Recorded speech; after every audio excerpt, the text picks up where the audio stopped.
pandemic got us into a reflective space and made us look inward to see what we can do for the world at large.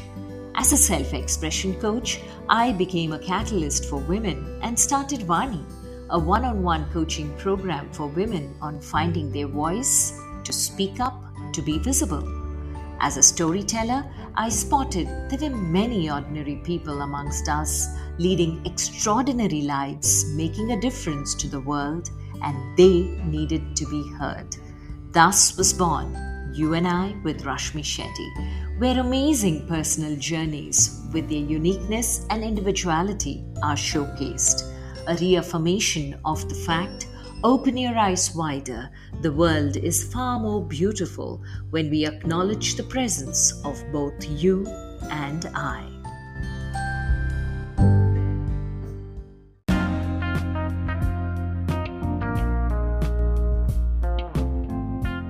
Our guest today is Dr.Neeraja Raghavan, the founder-director of Thinking Teacher that is currently engaged with teachers from schools across India, empowering them to take charge of their own growth through action research. She has a doctorate degree in chemistry from Princeton University, USA, and her last position was professor at Azim Premji University. She worked with the Azim Premji Foundation for almost 8 years, mainly in the field of science teacher education, pedagogy, and curriculum development. She has taught in several mainstream as well as alternative schools in India and has been the principal of a couple of schools. She developed an alternative middle school curriculum in science for SHIKSHA Mitra, Kolkata, a school for slum children, in 2007. She has also developed the middle school science curriculum for the school Krishnamurti Foundation India, Chennai, in March to May 2006, so as to suit their unique needs and ethos.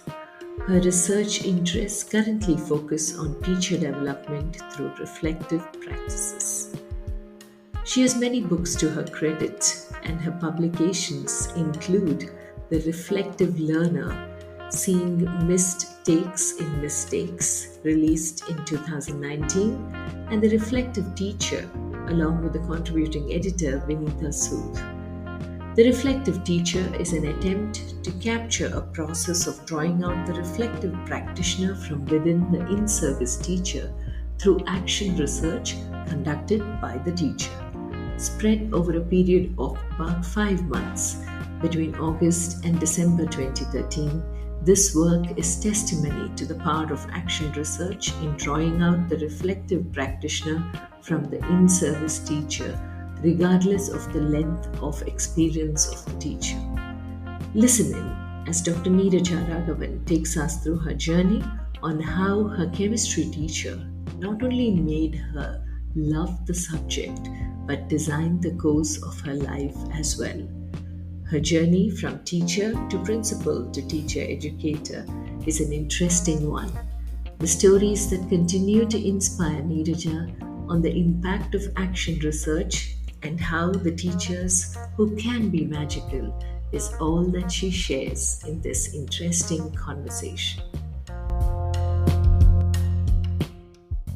Hi Neeraja, such a pleasure having you finally on You and I with Rashmi Shetty. Such a long time since I've met you, and there are very few people who are magical like you are.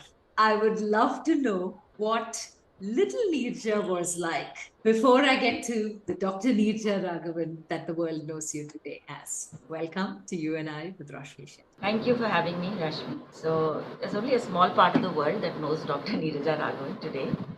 Little Neeraja was a very timid, scared girl who found school to be very intimidating but the most overwhelming experience of her childhood. And I still remember, how I regarded the teacher as God, like, even more than parents. The teacher was for me the authority to be fully trusted in. For instance, an example I'll give you when I must have been in grade 1 and they gave us homework like they do, take home. And I took the homework home, and then we are 4 sisters. We came home from school. My younger sister had not yet joined school then, so 3 of us, we came home from school, and my elder sisters went to change and eat. I just went, sat down, pulled out my box, took out the book, and I was going to start doing my homework. And we were a joint family, and I remember my aunt said, "But why are you doing this?" I said, "The teacher said I should do my homework." She said, "You can do your homework, but you should first eat." So that possibility never struck me, that I could do something which wasn't exactly what the teacher said. And another instance was when I was in grade 2, that was 1965, and that was the Indo-Pak War. And the Indo-Pak War, we had a drill. We were taught in school that every day with your books that you pack into your bag, you must bring one napkin and 2 pieces of cotton wool. And that was because there would be a siren drill. When the siren blew, you had to put the cotton into your ears and the napkin in between your lips, grip your mouth like that, and hide under the wooden desks. This was for in case there was a bomb. So we had this drill, and we had to remember to bring that napkin and the cotton every day. And little Neeraja was very particular that teacher said, "I must bring this, I must bring it." I remember that there was a big headline in the paper one day which said, "War is over." And that morning also I took the napkin from my mother and the cotton wool, and she said, "There's no need, war is over." I said, "No, until my teacher tells me, I will take it." So when I took it to school, my teacher said, "You don't have to bring it anymore, war is over." For me, war was over only then, the teacher told me. So that was little Neeraja. Wow. That means were you a brilliant student, a topper in school through and through because teacher said studies are important as I well? wasn't a topper all through, but yes, I was pretty good. I was in the top 10%. And I was one of those disgustingly good students who did what the teacher told. Teacher's pet, hated by the rest of the class? I don't think Teacher's I was pet? hated. Yeah, I was like anyone else. Some people liked me, some people didn't like me. So I was not very sociable. I was quite quiet. But I was what in today's language is known as a nerd. You know, it was books and studies which interested me a lot. I didn't do much else. Okay. Okay, so this journey from being teacher's pet, liked by some, disliked by others, Nirja progressed in class, in school. And what was your favorite subject? That's the whole story of my life. I didn't have one favorite subject until grade 9. When in my days we started chemistry only in grade 8, and I don't have any recollection of how I was taught chemistry in grade 8. But in grade 9, a teacher, she walked in to teach us chemistry. And when she left after her first class, I turned to my neighbor and said, "You know what I want to do in college? I want to do chemistry." That was the impact she had on me right from the word go. And she was so riveting that I waited for chemistry classes. And if there was a double period of chemistry and I was packing my bag according to the next day's timetable, I would dance my way to school the next day and wish I had all 8 periods chemistry. Why did we have to do any other subject? Chemistry was so lovely. So I wanted to drink, breathe and eat chemistry, and I wanted to be a famous chemist. And I told my friends, "I'm going to be a famous chemist. I'm going to discover a new element. It's going to be called neerajanium." I had my future all set. And then they came grade 11. We didn't have grade 12, my year. Grade 11, when in my days we had only Doordarshan on TV. We had no other channels. There was an interview with the PhD scholars of chemistry of Delhi University. And I was watching that, and they were the picture of negative energy. They were wilting, their body energy was just, they were almost drooping down into their graves, and they were saying, "हमको कोई नौकरी नहीं मिलने वाली है, पता नहीं क्यों chemistry कर रहे हैं." They were like, "This is the end of the world. I don't know why we took up this subject." So I watched that interview, and next day when I went to school, my friends had watched it too. And they surrounded me and they said, "Okay, did you watch the program yesterday?" I said, "Yeah, I did." They said, "So now what are you going to do? What are you going to do in college?" I said, "Chemistry." They said, "Are you mad? Do you know that you won't get a job if you do chemistry?" And I'll never forget my answer. I said, "But you don't understand. I'm not doing chemistry in order to get a job. I'm doing chemistry because I love chemistry." That was the impact my teacher had. Okay, now I want you to take 2 steps back and go to that first day Yeah. and try and recall what did your teacher do different compared to other teachers in other subjects that Yeah. you fell in love instantly with the subject or the teacher? She made it very easy. She made it very clear. Without being immodest, I can tell you that I do many more things which are innovative as a teacher than she did. But in that ambience, the teachers that we had at that time, there was a tendency to make things complicated. And you had to really struggle to get to the heart of what they were trying to say. We had physics teachers who would walk in with a sheaf of notes and dictate. In physics, to dictate notes, I think, is blasphemy. They would dictate notes which said, consider a candle. And I would feel like saying, I don't want to consider a candle. Why should I consider a candle? But when my chemistry teacher spoke, she had some eccentricities. She would look at the ceiling. She wouldn't look at us. She would look up at the ceiling. She never looked at the book. But she taught us what was in the book so clearly that when I came home, I didn't have to read the book again. I knew what she had taught us. It was so clear. Because it was so clear, I wanted more of it. I became more and more interested in it. Okay, so where did you study, Neeraja? I studied in a convent school in Delhi. Yeah. Okay. So your entire childhood was Delhi. Born and brought up in Delhi. Yeah. Okay. So which means graduation was chemistry in Delhi again, and you continued with post-graduation there as well? Post-graduation was not in Delhi. I went to IIT Kanpur for my post-graduation, MSc. Okay, chemistry, and no iota of regret at all. None at all, none at all. In IIT Kanpur, I noticed that the culture was such that everybody wanted to go to America for a PhD right after MSc. And I had the, belief at that time that why do a PhD if you're not going to get into research full time? I said, I certainly don't want to get into research full time. So I said, what do I want to do with my life? And then I said, it's 5 years since Miss Gomes taught me chemistry. I haven't met her in 5 years, but I don't have to meet her. She's in every cell of my body. What an impact she's had on me. And I thought, wouldn't it be wonderful if I can have such an impact on somebody, even one person? So let me be a teacher. And that's why I became a teacher. When I started teaching, I became so interested that 2 years later, I went to do a PhD. Was this because you were not as good a teacher as Ms. Gomes, or the students were not as interested as Neeraja? No. I don't know how good I was compared to Miss Gomes, that the Lord Almighty will have to tell us. But I was so interested. See, but I realized that it's only when you teach something that you know how well you've understood it. So when I taught the same chemistry that I thought I knew very well, I realized there were so many finer nuances which I'd missed as I was learning and scoring my high marks. And then I grew more in love with the subject. Once I grew more in love with the subject, I said, hey, now I feel like doing a PhD. And then I went to do it. So it's nothing to do with my students being poor or anyone being lesser. In fact, the subject became more glamorous for me. Then I felt like doing research. My God. Okay. And chemistry was one subject, maybe because of the teacher, I'm not too sure, but it was one subject I was petrified of all through school. Well, be because of the teacher. Okay. And to see you now in love with the subject that you decide to go and do your PhD, what happened then on? So even after that, I came back to be a school teacher. I realized that I finished my PhD. Everybody told me you've gone to America, the land of golden opportunity. You're going to stay there. You'll get a fat job. You'll earn dollars and live there. I did nothing of the sort. I finished my PhD. Next day, I packed my bags and came back to India. And I went back to school teaching because that's what I love. I tried one semester of college teaching and I ran away from it because I realized the way you can impact young children, you cannot impact adults. They've already formed their, interests and beliefs. And I would go with a lot of passion to teach the subject I loved, and they were just time pass it was for them. So I said, this is heartbreaking. I can't do this. So I did that. I had a brief stint of R&D in the corporate world. That was for about 6-7 years, but I never fitted into the corporate world. So I came back to teaching, school teaching. And you went back to the same school that you started teaching, or you changed your school? Because I moved all over the country. So I've taught in different schools.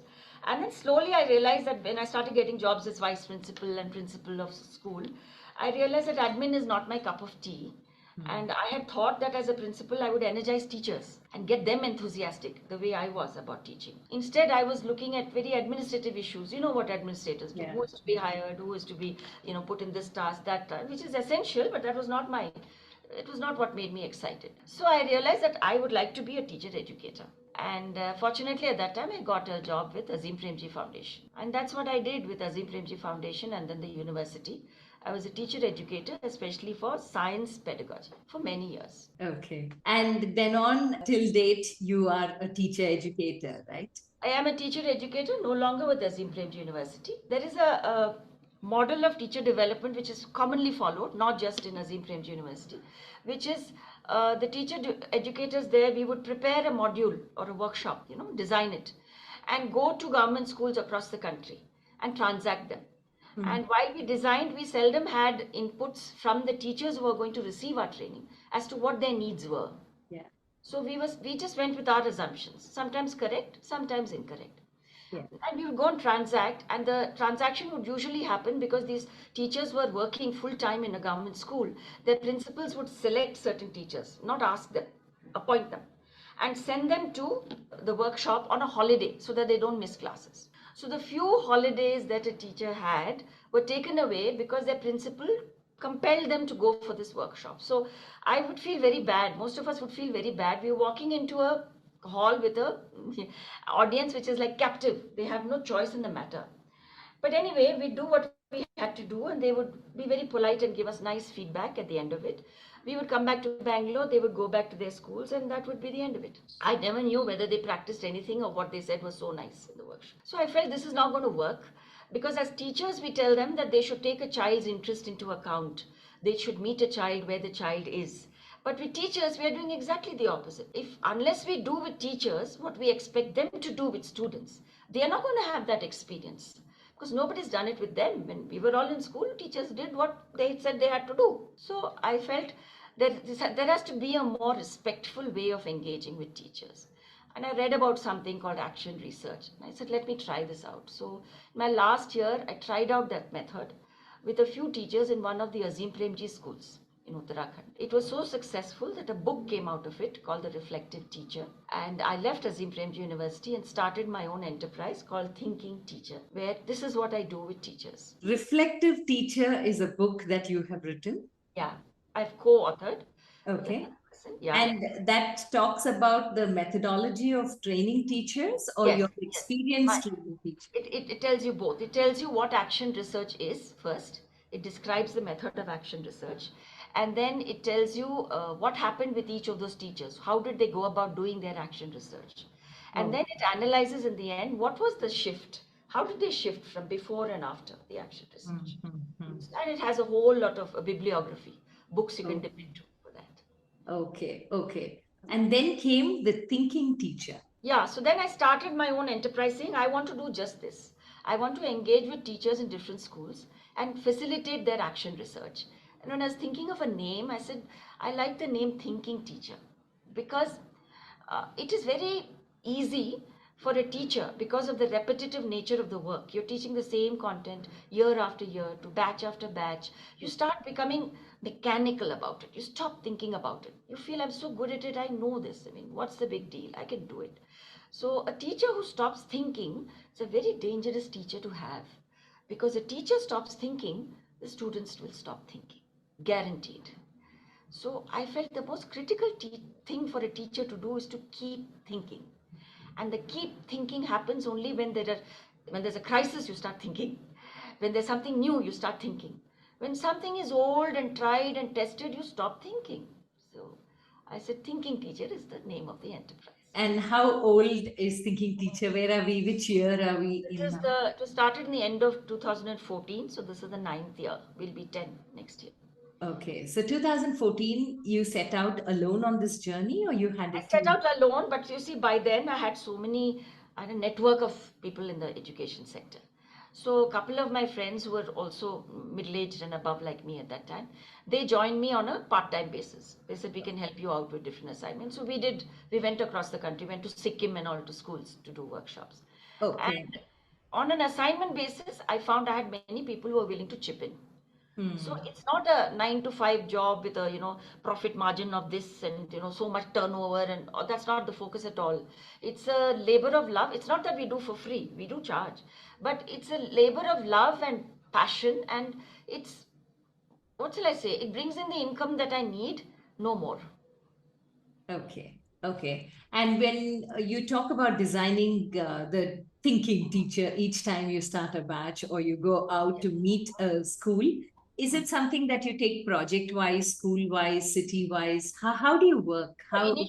Initially, what I did, I prepared a brochure, and we have our website, and I kind of sold my wares to principals of different schools. By then, I had some contacts, or some of my contacts had contacts. Okay, and I found there were a few schools where principals were willing to invest in the development of their teachers. And Of those few schools, there were even fewer who wanted to have long-term development of their teachers, not a flash in the pan, one fix-it solution. So these were the schools I engaged with. And I engaged with in the sense, I first conducted a workshop for them on what action research is, where I asked the principals, please have all your teachers attend it. Doesn't matter what subject, what class. At the end of that workshop, I requested the principals, please don't appoint teachers to do action research.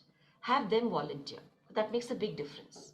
If I do something because I want to do it, there's a wholly different energy from if I do it because my principal told me to do it. So that proved very successful. And I think to date now, there must be about 20 to probably 30 to 50 teachers whose action research has been facilitated by me or my colleagues. And there are about 10 to 20 research papers written by them on our website. Okay. Okay, so before we move further, can you just give us a definition of what action research is? So it's a very simple thing. We all do it. We don't call it action research. It's a simple framework of 4 steps. Plan, act, observe, and reflect. We do this all the time. So the first thing is you must have some burning issue, something that you want to solve. And then you make a plan for it. And then you act on that plan. And then as you're acting, you observe, is kya ho raha hai, theek ho raha hai ki nahi, what is happening? And then you reflect, what are my lessons on this? So with teachers, when I start a workshop and I ask them, what are your problems? They love it because teachers have lots of problems. You have to tell them now, stop, enough. So many problems they pour out. And then I say, okay, let's choose one burning issue. And that's very difficult because especially good teachers, they want to solve everything. And what's more, they think here is one expert, she's going to give us solutions. So ma'am, tell us, tell us. I tell them the first thing I want you to understand is I'm not going to give a single solution. Not because I don't want to, but because I can't. Your situation, your context, you know best. And the best solution that will work for you is one that you come up with, not me. So my job is to ask you the right questions so that you think your way through these 4 steps. And the beauty is that most of them have not only solved the problem that they set out with, but they've undergone a shift in their thinking. And that is the longer lasting impact. Because unless our thoughts change, our speech and our actions will not change. So when you only change the action, it's like applying a coat of paint over an already old coat. But when you actually change your thinking, you're scraping off the old plaster and starting afresh. That happens on its own if action research is facilitated well and done correctly. And this methodology is used with teachers from the teaching community for UKG to 12th or your Yes, 8th all standard? over, all over, UKG to 12. Yes. Okay, okay. It is a method which has been used in all fields, Rashmi. It has been used in management, it has been used in medicine, engineering, everywhere. So it's not just, but with teachers, yes, I have used it across subjects, across grades. Okay. In fact, this is something that you can take to the corporates and leadership as well, right, Neeraja? I guess, but see, the passion that I have for teaching, I don't have for corporate leadership. I Okay. won't bring in the same energy there that I do here. Okay. So, can you recall any anecdote Yeah. in your years of experience using action research where you had a teacher or a couple of them come back to you and give you the feedback which told you you can be better, you can modify, or Oh, yeah. this is where I need to be? Many, many. So one is the earliest one. I told you the book, The Reflective Teacher. Yeah, yeah. It describes an incident. This is a teacher of 17 years experience. Okay. She had been a teacher for 17 years and she wanted her action research problem was to improve the English vocabulary of my grade 5 students. Okay. And it's a Hindi medium school. So that was her action research problem. She made a plan, she devised certain strategies, she acted on them, and she measured the vocabulary, English vocabulary before and after, and it improved. So you could say she'd solved her problem. But I think, yes, she had solved her problem, but the biggest fruit was, she said, she wrote in her reflections when she reflected. And can I say in Hindi first? Because she wrote it in Hindi. She said, action research करने से पहले मैं सोचती थी कि teacher का सबसे बड़ा काम यह है कि सिलेबस को ख़त्म करना सही टाइम पे। एक्शन रिसर्च करते दौरान मेरे को यह महसूस हुआ कि सिलेबस कवर करना या नहीं करना उतना इम्पोर्टेंट नहीं है जितना कि ये जांचना कि हर बच्चा ने समझा कितना. This was a 17-year experienced teacher. Beautiful, beautiful. She came upon this herself. And she once told me, I've become a proponent of action. This many teachers have said. Once they've done one action research, they say, I'm trying to apply that framework to just about everything, to losing weight, to managing my maid servant, to just about everything. It's a simple framework. You can apply it anywhere. Yeah, yeah. Wow, this is so powerful.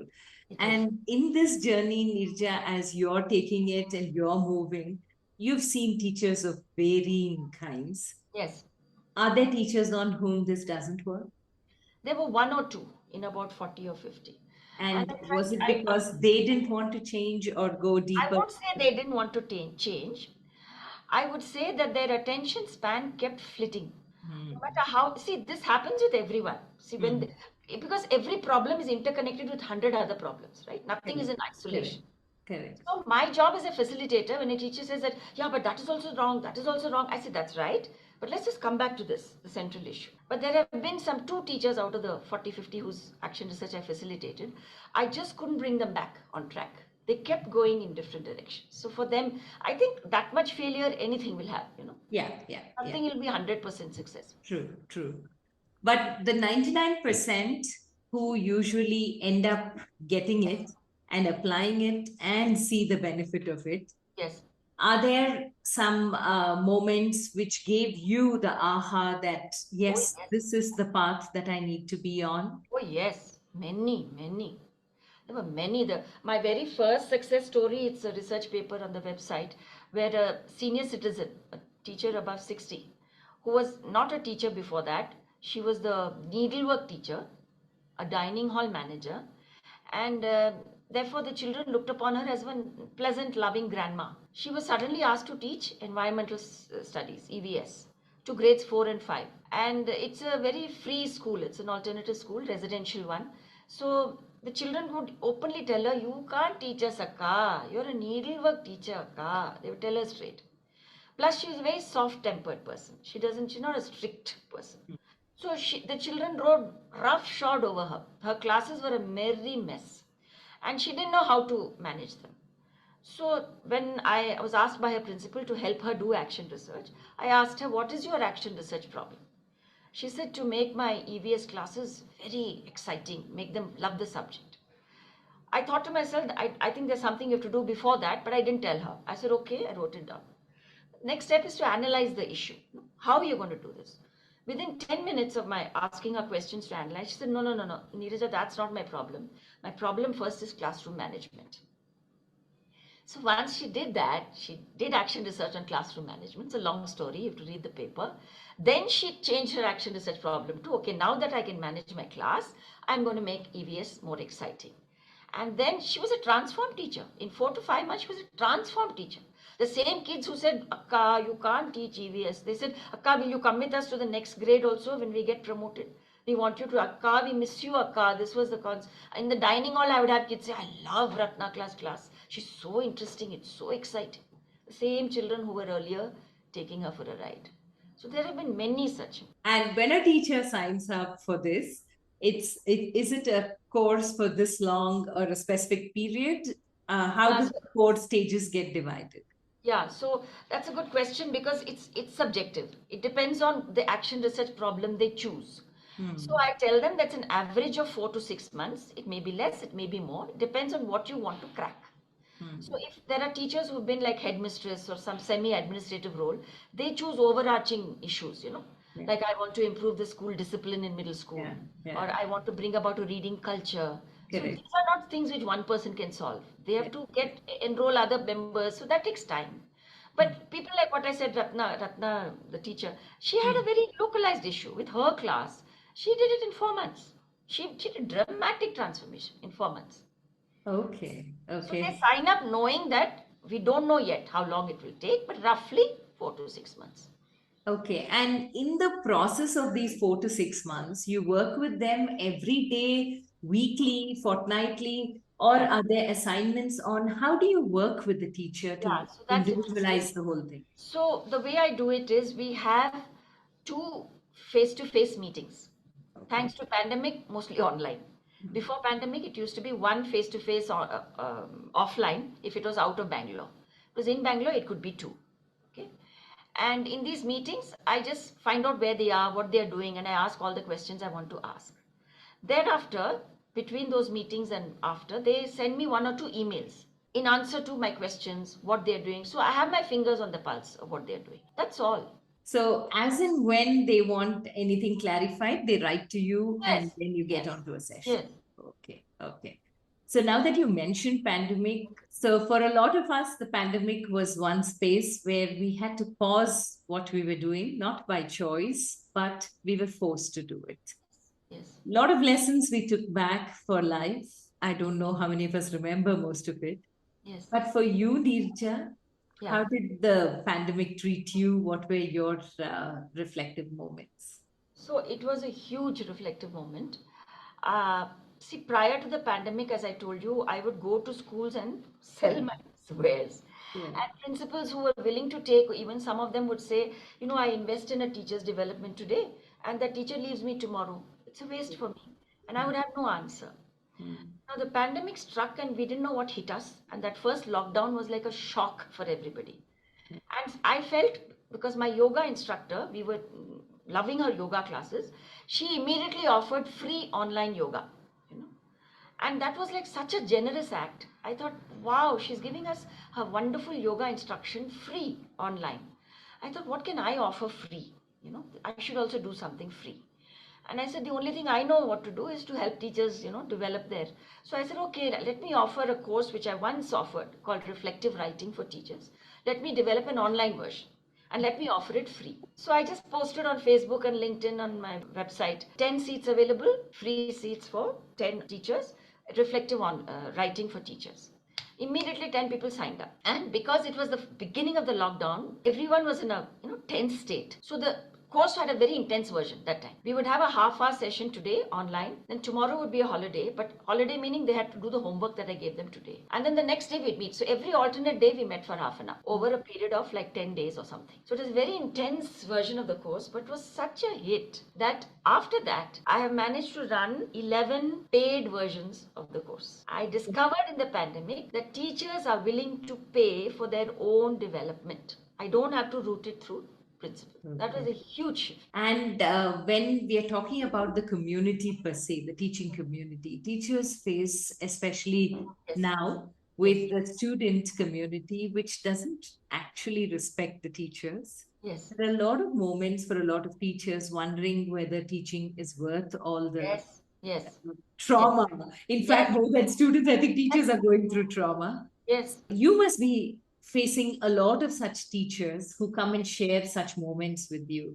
yes. Where is the gap? I would call it gap, Nirja. Is it in the parenting? Is it in the generation? Is it in society that today the teaching community is not as respected as they should be? So you're asking me something which is very close to my heart because I'm one of those who gets very angry on Teachers' Day because I say on that one day they are made big Yeah. hype about teachers. The rest of the year they are looked down upon. And I still remember when I was a kid, my father, the way he spoke of his teachers, there was such respect, such Yes. awe. Yeah. And I remember his, because my father studied in the British era. His British teacher came home for dinner one day. You know, he was an old man by then. And I remember the respect with which my father treated him. So the complete shift from that era to today. If a parent wants their child to be a teacher, it's a very rare parent. You know, it's the last profession people choose. So I think it's a lot of things. I cannot put my finger on due to one thing, but mainly it's the collective worldview and the values that we hold today, which is that money and power are what matter. And in the days of my parents, I think it was scholarship and learning and wisdom that mattered. So there's a huge shift now. And teachers in private schools don't make that much money. Our values have changed. That's the saddest part. Okay, so if teachers are, and I won't say highly paid or the highest paid in society, but a little more respected for what they bring out of students, do you think the community would be looked at very differently? So I think pay is only part of the story Yeah, because government school teachers are very well paid. yeah, Yeah. But I don't know how many government school teachers have their heart in their job, you know. So I would love to say that it would be great if we could recruit only people who are passionate about teaching to be teachers. I would love to say that. But I know the reality. If we do that, we won't have enough teachers. We have far more students than such people would be teachers. So my solution is to do what I'm doing, which is get those who are not interested also at least a little enthused about what they are doing. See, you may not like what you do, but you can get to like what you do. You may not do what you like, but you may slowly learn to like what you do. And maybe one day you may even love what you do. I know teachers like that. I know teachers who took it up saying, "Chalo aur kuch nahi mil raha hai, let's start." And then they just became very interested. Yeah, yeah, that's so true because I started early on teaching, and I remember when I did my graduation, my teacher who taught us Shakespeare was a teacher I really loved for the way she would quote Mm, mm, Shakespeare. mm. And later, when I got through my UGC and I started teaching my immediate juniors, when I was leaving Chennai, that's where I studied. My teachers, who had then become my colleagues, told me that when you're going to Bangalore, Rashmi, if and when you have no other choice, only then take up teaching Look at because that. The you're teachers meant told for you. certificates. The teachers told you this. Yeah, I was shocked because I love teaching, and it was amazing teaching kids who were slightly younger than me. I really enjoyed that 6 months I did before we moved out of Chennai. And the fellow teachers told me, and that too from other departments also, that if you don't get anything else, only then go into teaching because Yes. here you stagnate. And it shook me because at that point I was really interested and Yeah. enthused to be a teacher. And your So, own teachers told you this. yeah, so that's when I understood that the community is not respected, and maybe that's why they feel that that's See, not a the profession. community is not respected as part of the story. The community does not respect itself is the other part of the story. Yeah, yeah, If I hold my head high and say I'm so proud of being a teacher, life is a mirror. It reflects back at you what you hold inside you. If you go around saying, I love being a teacher, people ask my father, why did she have to do a PhD if all she's going to do is be a teacher? And my father's answer was, what's wrong with being a teacher? So that's the support I got. And I never felt I was doing anything lesser. In fact, I have written in my diary when I first became a teacher, I am so lucky. I am doing what I love and I'm even getting paid for it. yeah. That's so true. And I know you did what you love, and you still are doing what you love, Yes. enthusing teachers in the community to do what they need to do. But are there some special moments of recognition, special moments of joy, special connects that now, when you look back and connect the dots, you smile around? Yeah, so there was one closing the loop kind of moment where, through LinkedIn and so on, one of my old students, very early in my teaching career, second year of teaching, she contacted me. She is now in Canada, married and with children. And she said, over the years, I have talked to many people about many people who taught me. And this one, that one, she mentioned names. She said, but over and over again, the one person I have constantly talked about is you. And it is because of you I took up chemistry. And it is because of you I became a chemistry teacher. Wow. So I said, okay. I told God, I said, Janam safal ho gaya, ready to come anytime. That's just what I wanted, right? That's why I became a teacher. Teacher. Wow, wow. What a tribute. Did you meet Miss Gomes, Nirja?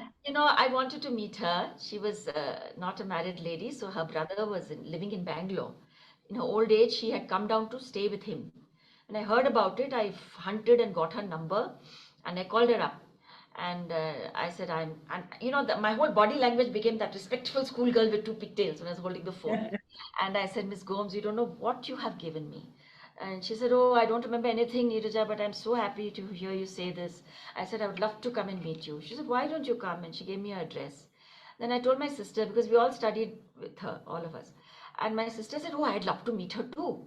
I said, okay. So I got the card ready and I had it all ready for my sister to sign. And my sister had a lot of commitments at home. She had her in-laws staying with her, aged. She was taking care of them. So before she could find a free day, Miss Gomes left the planet. I couldn't meet. Which Oh, maybe was a good thing because I remember her in her young days with her starched sari, not a pleat out of place. And I would have felt very sad seeing her in her old age, maybe. I don't know. But I was not destined to meet. But in my heart, I meet her every day to this day. I can actually understand that feeling because it's very special when somebody you really love and Yes, adore yes. takes that position in your She heart. didn't, I don't just love and adore her. Look at how she decided my subject of my choice. She decided my career. Yeah, And yeah, such supreme confidence I had. I said, job mile ya na mile, bhaad mein jaye. This is what I want to do. I think that is what education should do. It should help you find what you love. And if you got that, you're a very lucky person. true. Okay, coming back now, the pandemic gave you a very beautiful idea of what to do with teachers, Yes, and the journaling grew. yes, But for you personally, Nirja, because the pandemic hit each one of us at yes, different levels and yes, taught us a lot, yes. what were some of your reflections in the pandemic? So, one of my reflections was that there are a lot of unnecessary things we spend our time and money on. Before the pandemic, people had told me, you can't go out that often, you can't use this, you can't use that, you can't go grocery shopping to the mall, you have to order things at home. I just said, what hell that life must be. But I realized that a lot of this was not only possible, it made life very much easier. So, to simplify one's life was one of the big lessons that the pandemic taught me. It also taught me that when you're in a noisy space, you think you've addressed a lot of your issues. But the pandemic made you sit by yourself and you faced your inner noise. And then you realized the illusion that you had solved a lot of them because they surfaced. There was nothing else to occupy your attention. They surfaced. So I realized that a forced isolation is actually good because it helps you meet your inner enemies, your dragons. That's very good. It also taught me to be a little more compassionate to the have nots because I could see that if it was tough for me, how much tougher it must be for those who are, they don't have a monthly income, they have a daily income, if at all. So it taught me some, I hope I'm still having that, but it taught me at that time. I was more concerned about the maidservants during that period than before or after. Yeah, yeah, true. Beautiful. And as we come to the conclusion of this conversation, three life lessons that you'd like to leave us with. So, three life lessons. One thing I would like to do every day is to learn something new every day because that keeps me young. So, never stop learning is my first life lesson. The second thing is to sit and thank for something or the other every day because gratitude pushes away all that anger and resentment and hurt. It does it by itself. So, be thankful for something every day. That's the second life lesson. And the third is to declutter inner and outer every day. Get rid of something, some baggage outside and inside. Practical formula in place. Life is beautiful, Nirja, definitely. And moving on, does the thinking teacher change direction, move forward? Where does she go? Does she have her goal set for So the next steps in I the don't have journey? goal set. I keep getting interesting assignments. The latest assignment is very interesting, which is to develop thinking skills in diverse children, people of children of special abilities. So dyslexics and those on the autism spectrum. So I'm not a special educator. So I did do a design a program along with my friend Padmini called Ask a Thinker, which was to meant to draw out curiosity and thinking in children of the primary school age. And we did it successfully for a term, and then the pandemic hit. So Hmm. then we couldn't continue. Then there is a CEO of a company in Chennai who was himself diagnosed as dyslexic when he was 10. And he now runs an organization called D-Learners, which is meant to help diverse learners across the country. So he invited me to design the same program now for diverse learners. So I do have a pilot going on right as we speak, but the pilot is based on my knowledge as of today. I'm hoping in the second half of July to go and learn what is known as the Feuerstein method in Rome and attend some courses so that I learn how to incorporate those methods into the Ask a Thinker program. And that takes into account out of the box thinking of these children, as well as their lack of focus or their inability to look at something for too long. All those things will be factored in. Wow. Ask her thinker. I think these two words describe you as well, and the curiosity levels with which you have found your purpose in life.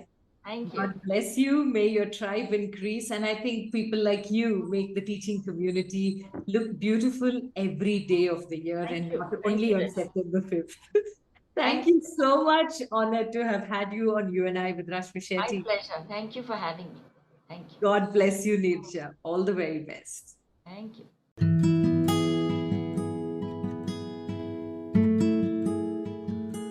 With that, we come to the end of this weekly quest of You and I with Rashmi Shetty. Do let us know if you know people who make the world beautiful. Write in to rashmi.thethirdeye@gmail.com. That is rashmi.thhirdeye@gmail.com. Come, let's explore this amazing world together, both you and I.